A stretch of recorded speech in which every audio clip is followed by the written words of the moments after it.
Hello everyone, it's Randy Rhoads FL here, and today I'm showing you the difference between fresh press rosin and how it looks after it cures. Right here we have fresh press rosin, straight out of the press. Look how glassy and vibrant it looks. Super terpy, super sticky. A lot of people love this because it's untouched.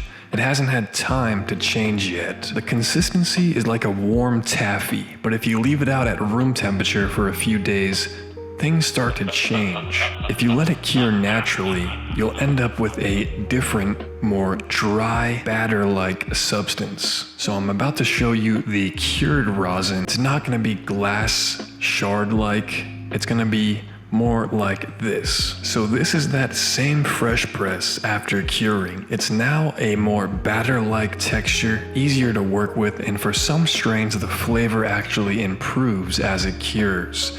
Some people prefer cured because it's easier to scoop and it tends to be more shelf stable. But the taste and smell might mellow out a bit compared to the raw punch of fresh press. So, fresh press or cured? Let me know what you prefer in the comments, hit that like if you learned something, and follow for more Florida patient content.